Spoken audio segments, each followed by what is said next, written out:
Buenas tardes. Debido a que ahorita no podemos tener una clase en un aula por el problema que tenemos de la pandemia de coronavirus, voy a explicar el tema de dispersión de luz cuasi elástica utilizando un video.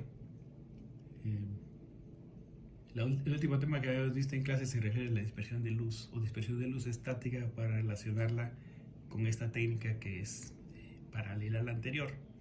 La diferencia es que aquí lo que estudiamos es la luz dispersada en función de el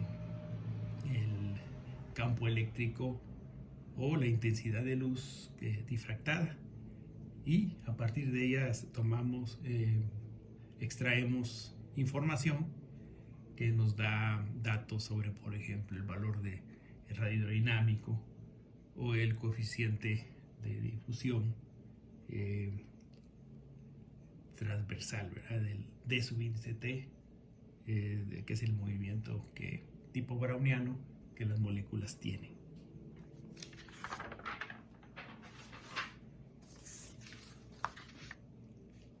Esta técnica es una técnica físico-química.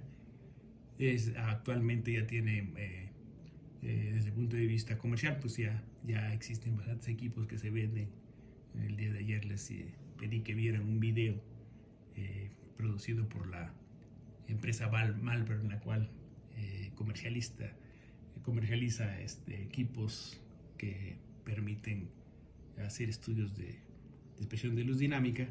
Y entonces ahí les explican el principio de esta técnica, la cual consiste básicamente, para recordarles, de una serie de fotografías que se toman para determinar lo que se llama la función de autocorrelación, que nos da información de cómo se mueven las moléculas.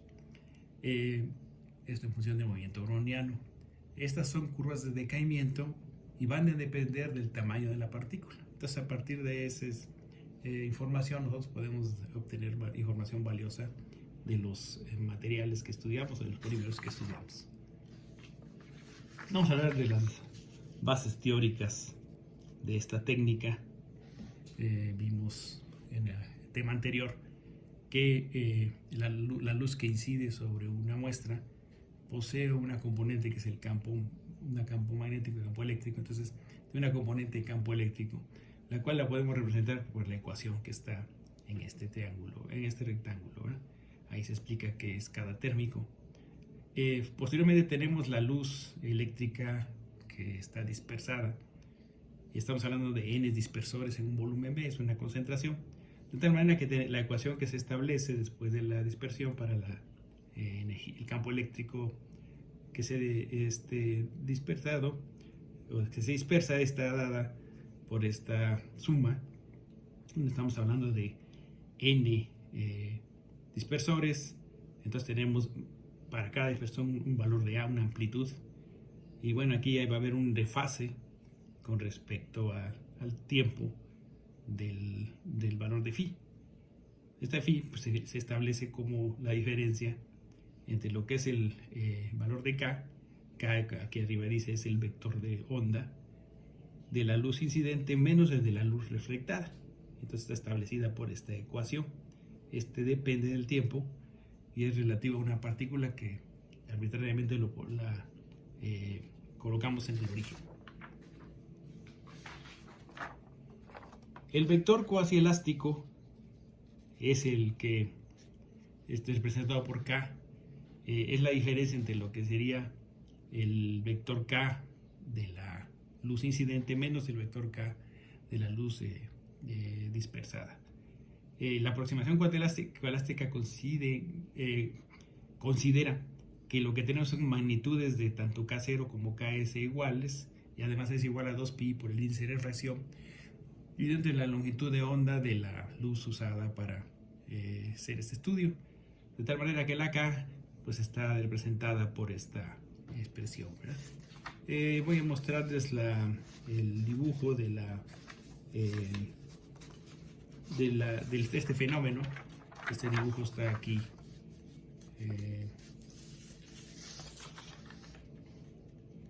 representado. Entonces lo que vemos es una luz incidente que viene en esta dirección Aquí se encuentra la muestra. Esta sería la dirección que seguiría la luz incidente, y aquí es donde está la luz refractada. Esta la podemos medir a un cierto ángulo teta. Estas varían desde 30 a 50 grados. Y entonces, bueno, uno hace el estudio determinando este valor de la intensidad o del campo eléctrico. Aquí vemos la representación en vectorial de lo que está ocurriendo según la geometría de la determinación. A partir de este fenómeno, el objetivo de todo este trabajo, ven esta técnica, es el de obtener lo que se llama la función de autocorrelación, que como vieron en el video, pues se define cómo va moviéndose en función del movimiento browniano una partícula determinada, y esto va a depender de su tamaño, ¿verdad? Según esto, las curvas de decaimiento están dadas muy en función del tamaño de la partícula.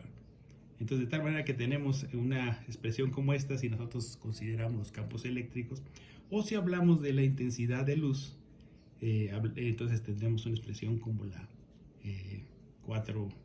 ecuación 6.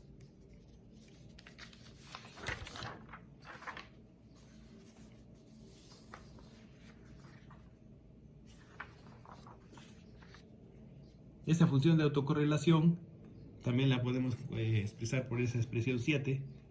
Y si pensamos que todos los dispersores que se encuentran en una muestra son idénticos, es decir, cada valor de la amplitud es un solo valor que es A, y que también, pues eso es importante, es algo que es evidente, que donde se encuentra la posición del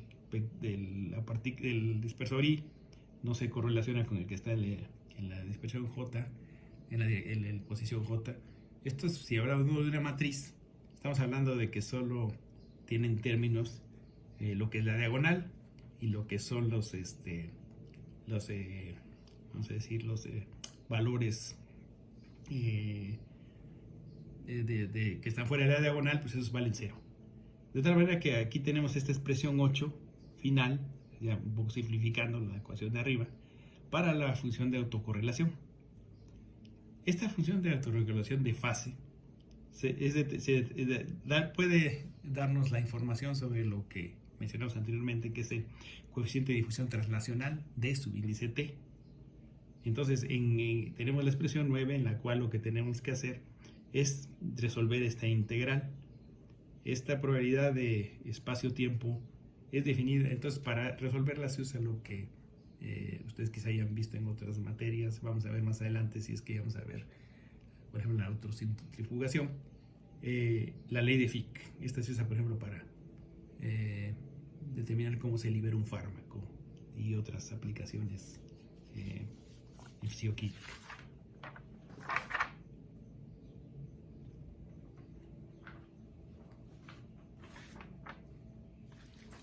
Entonces, de aquí viene cómo se hacen las determinaciones experimentales. La función de autocorrelación a partir de una fotocorriente se mide, y entonces ahí lo que se establece es esta correlación entre las intensidades en función de T y T más tau, donde tau es el tiempo, vamos a decir, en que estamos tomando las fotos, ¿se acuerdan? En el video. Entonces uno fija el valor de tau y ese es el valor que aquí aparece, ¿verdad? Este tiene a su vez 3 términos. El primer término se llama el ruido de choque, representa este corchete. El segundo término, bueno, este de aquí, el segundo término es la componente de corriente directa, que es como el background. Y finalmente el tercero es el componente de relajación. De tal manera que la señal de corriente directa nos da información sobre lo que sería la dispersión de luz estática, y de ahí derivamos, como vimos anteriormente, el peso molecular, peso promedio, MW, y radio de giro. Para el caso de la componente de relajación, esa es la que nos da información dinámica sobre el transporte, y de ahí podemos obtener tanto el radio hidrodinámico, que algunos ponen RS, otros ponen RH, y el coeficiente de distribución translacional de subíndice T. Aquí está el ejemplo, es un ejemplo de una función de autocorrelación. Vean cómo el valor es una curva que es una exponencial, decrece exponencialmente. Entonces el primer valor se refiere al ruido de choque, el de abajo es el valor de I al cuadrado, y a partir de la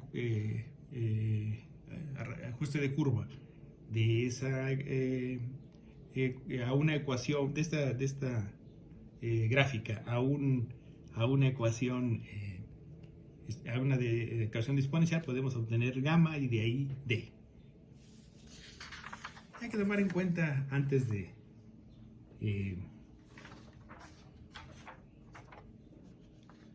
terminar con estos principios matemáticos, que estamos hablando de polímeros, y los polímeros lo que tienen es polidispersidad. Entonces es necesario hacer un estudio un poco más profundo sobre lo que es la caída, este coeficiente de correlación, debido a que pues lo que tenemos es en una sola polímero, pues tenemos una distribución de pesos moleculares, como hemos visto anteriormente, ¿verdad? Entonces para esto pues existen tres formas de resolverlo. Esto finalmente sabemos que ya vienen en el equipo, que pues uno adquiere, pues toda esta matemática ya está incluida, ¿verdad? Pero bueno, vamos a verla rápidamente. La primera es que, como consideramos que se trata de una superposición de curvas exponenciales, entonces hay una correlación de campo normalizado, una función de campo normalizado que se expresa mediante esta expresión y que implica una integral ahí. Aquí en gamma, Q de gamma es una distribución de valores de gamma, y la gamma pues, es finalmente el valor del coeficiente de distribución translacional de suma índice t, y K cuadrada, que es el vector de onda. Entonces el método es hacer obtenerla en forma normalizada, la función, ¿verdad?, de correlación. La otra es usar lo que se llama cumulantes.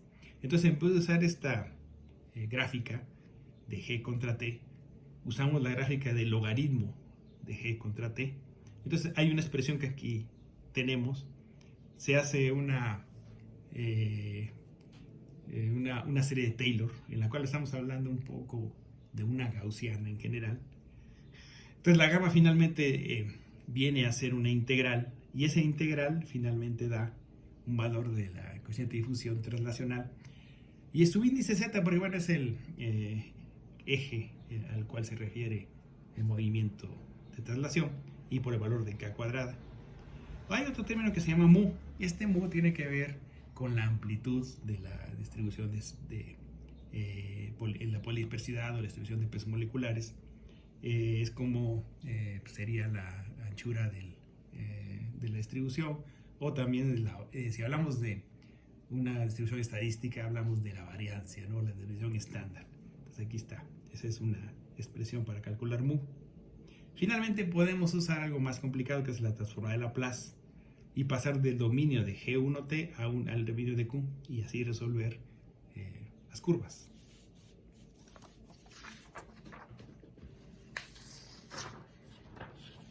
Aquí les presento un equipo, el que se encuentra en un National Lab, un laboratorio nacional de los que hay en Estados Unidos, donde existe una cantidad de impresionantes instrumentos sofisticados.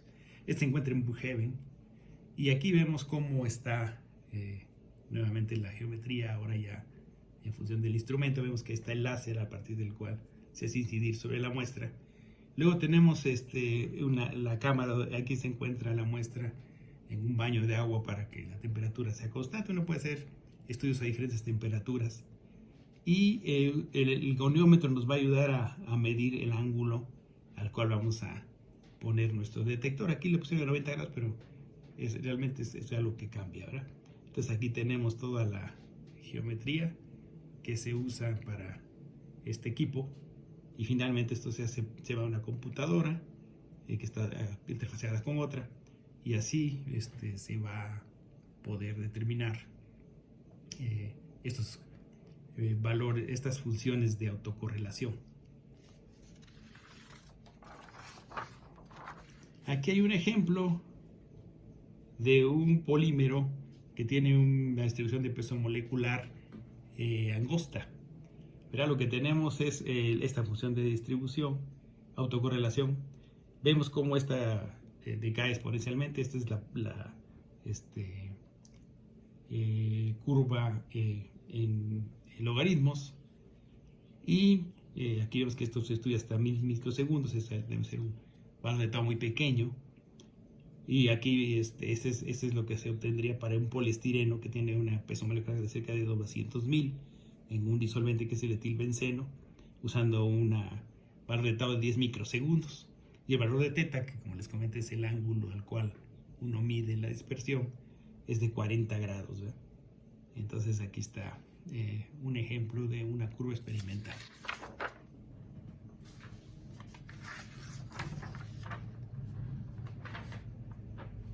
A continuación lo que les muestro es un estudio que se hizo para un poliestireno tipo estrella. Este poliestireno le dice que tiene 9 brazos, ¿verdad? O 9 ramificaciones en THF y en ciclohexano. Aquí se está viendo cómo depende el valor de coeficiente de difusión translacional. Fíjense, las unidades de centímetros cuadrados por segundo, pues a las 10 a las 7, o sea, 10 a la menos 7 es más o menos el valor de las Ds que se obtienen. Y este es un buen solvente y este es un solvente pobre, como vimos anteriormente todas las otras técnicas que hemos revisado para estudiar polímeros. Y esta es la temperatura que se usa. Aquí les puse con pluma los radios hidrodinámicos que se ven. Es más grande en THF que en ciclohexanona. Y a veces lo que se hace también es como en las técnicas en general en esta isoquímica de polímeros, se extrapola a concentración cero o a dilución infinita y se obtiene lo que sería DT subíndice cero, superíndice cero. Pero bueno, porque DT va a depender de la concentración aquí. Y entonces, bueno, este es el resultado que se observa para esta polímero. ¿verdad? Aquí en la que sigue hay un estudio que hicieron. Este sí es dispersión de luz estática, lo que vimos anteriormente. Aquí ponen este ejemplo, claro, pues lo veo rápido. Acuérdense que en la dispersión de luz estática se grafica Kc sobre delta R de teta, donde R de teta es la razón de Rayleigh y en esas unidades. Y lo hacen para varias poliacrilamidas en una solución que contiene 0.1 molar de cloruro de sodio. Estas sales se usan para estabilizar la estructura en solución acuosa. No se hace en agua solita porque sí crea cierto ruido. Y entonces finalmente aquí vemos las curvas. Acuérdense, estas curvas extrapoladas a cero dan idea del inverso del peso molecular.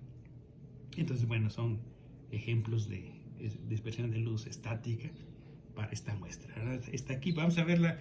Lo que pasa es que más adelante vamos a ver que esto lo relacionan con lo obtenido para dispersión de luz dinámica. Otro ejemplo que aquí ilustro es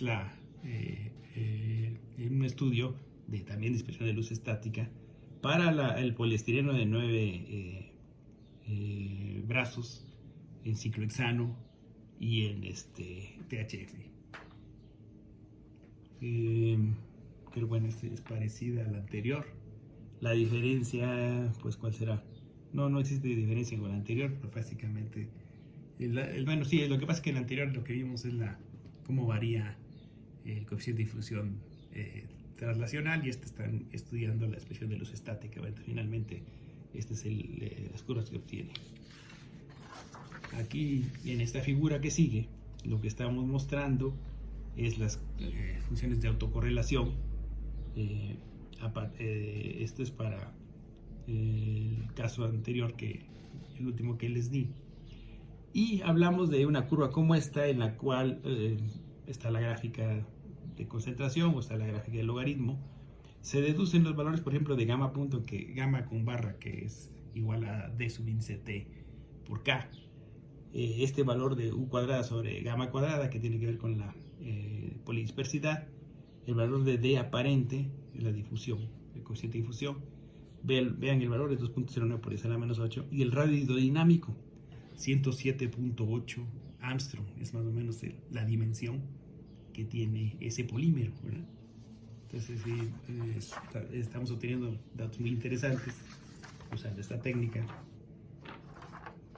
Aquí hay otro trabajo hecho en el laboratorio, reportado en la literatura. Lo hizo pues el profesor Jamison. Jamison es el que me dio esta materia cuando hice mi doctorado. Entonces aquí lo que tenemos es una gráfica del logaritmo del valor de T, o sea, D, que es el coeficiente de difusión translacional, su índice T, con respecto al peso molecular. Vean cómo este valor de D va bajando. Es de una manera intuitiva, es para lo que esperamos, ya que a medida que la molécula es más grande, pues es más lento su movimiento. Eso sí, es algo que pues es esperado. Aquí obtienen ellos este coeficiente de menos 0.56, que está aquí puesto. Esta es la ecuación de dependencia de coeficiente de correlación translacional con respecto al peso molecular. Y aquí abajo es muy parecido, es otro sistema. El de arriba es usando el poliestireno, y aquí nos están dando una gráfica para el caso de una proteína desnaturalizada. Acuérdense que las proteínas, cuando se estudian, las podemos estudiar en su estructura cuaternaria sin alterarla, o podemos desnaturalizarla. Para eso tenemos la guanidina, y se usa también mercaptolol para romper los valores azufre-azufre de las cisteínas que pudieran existir en la proteína. Entonces, cuando uno compara estas dos, lo que se sorprende es que el valor de la pendiente es menos 0.560. O sea que coinciden estos dos sistemas. Eso es algo interesante, y que pues es una ecuación más o menos generalizada cuando uno hace estas gráficas o estos estudios para ver cómo varía en función del peso molecular este coeficiente de difusión translacional. Este es un estudio también muy interesante. Lo que vemos aquí es que estudiaron lo que sería el radio hidrodinámico. Por ejemplo, ahí son 22 por 10 a la menos 1, es decir, 220 Armstrong, en función de la temperatura. Entonces es esperarse también que el tamaño de un polímero pues vaya variando en función de la temperatura y se vaya haciendo mayor, se expande. Vamos, ¿se acuerdan en la clase del semestre pasado? Bueno, no, al principio de este semestre, pero sobre lo que es la temperatura teta, ¿verdad? En la cual el polímero es una estructura colapsada y pasa a ser una estructura abierta cuando se mejoran las interacciones con el disolvente. Y aquí lo que vemos, por ejemplo, es de que primero se tiene una etapa en la cual pues el tamaño es colapsado, pero arriba de 35 grados empieza a volverse un buen solvente, y lo que tenemos es entonces una estructura mayor para el polímero debido a la interacción que hay con el disolvente, ¿verdad? Entonces es un estudio interesante. Para la poli-2-vinilpiridina. Este radio hidrodinámico también se conoce como radio de Stokes. Entonces por eso se pone aquí radio de Stokes. Y es un peso molecular constante, estamos hablando de 660.000, y se hace en tetrahidrofurano, ¿verdad? Entonces, bueno, este es un estudio que da muy buena resultados en función de lo que a veces nos interesa como científicos de esta área, de saber cómo cambia el tamaño en función de la temperatura. Finalmente tenemos dos diapositivas, una relacionada cómo cambia este valor de DT, aquí están nuevamente las unidades, en función de la concentración, como ya habíamos presentado anteriormente, para poliacrilamidas en una solución de 0.1 molar de cloro de sodio. Y vemos, por ejemplo, que pues esta dependencia, este valor de D es mayor, por ejemplo, a bajos pesos moleculares. Este de aquí es una muestra, la que tiene aquí, es 1.42 por 10 a la 6, o sea, 1.42 millones de peso molecular. Y las de abajo tienen menos peso molecular, siendo la menor de 1.02 por 10 a la 5, es decir, 102.000 peso molecular. La tendencia es la misma con respecto a la concentración, pero bueno, las gráficas cambian por el peso molecular. Entonces es nuevamente lo mismo que mencioné anteriormente. estamos teniendo un sistema que con el peso molecular tiene menos movimiento, ¿verdad? A menor peso molecular. Finalmente este resultado se me hace muy interesante. Aquí se comparan, es un trabajo pues, hecho por Jamison, mi ex profesor, en el cual se comparan cómo se obtienen los pesos moleculares y cómo se relacionan con lo que es el coeficiente de difusión translacional para 4 poliacrilamidas de diferentes pesos moleculares que van, las mismas que vimos en la gráfica anterior de 14.2 por esa a las 5, 142.000 más o menos, a 1.000.000, bueno, más bien es al revés, es 102.000 a 1.420.000. Aquí está el valor del segundo coeficiente virial que se obtiene a partir de la difusión de luz estática. Y luego lo que tenemos es el valor del coeficiente de difusión translacional, dt, el superíndice cero, como les comenté, es cuando uno extrapola a dilución infinita o a concentración cero. Esta es las unidades de centímetros cuadrados por segundo, este es 10 a la 8, y dice que, por ejemplo, es un 4.62 por 10 a la menos 8, el valor que aquí se obtiene. Entonces, estos son los valores que se obtienen en función de que el peso molecular sube y el peso molecular baja y D baja. D sube, pero se mueve más rápido la molécula. Aquí están los rayos hidrodinámicos, ven ustedes como de un peso molecular de más o menos 102.000 se obtiene un radio dinámico de 88 Armstrong a un peso molecular casi de 1.000.000, un poco más de 1.400.000, el radio hidrodinámico es de 470. Esta es les comentaba la variancia o lo que sería la expresión estándar, y más o menos es un valor igual, ¿no? Para las 4 muestras. Es un trabajo que se hizo en 1985 por el profesor James. Bueno, entonces con esto pues lo que les he platicado se refiere a la dispersión de luz dinámica, y esto, con estos conocimientos y los que ya vimos en clases del pasado tema, ustedes pueden leer el artículo que les di para que lo lean y después yo les haga preguntas sobre él. Cualquier duda, pues por favor escríbame o lo podemos ver de otra forma. Gracias por su atención.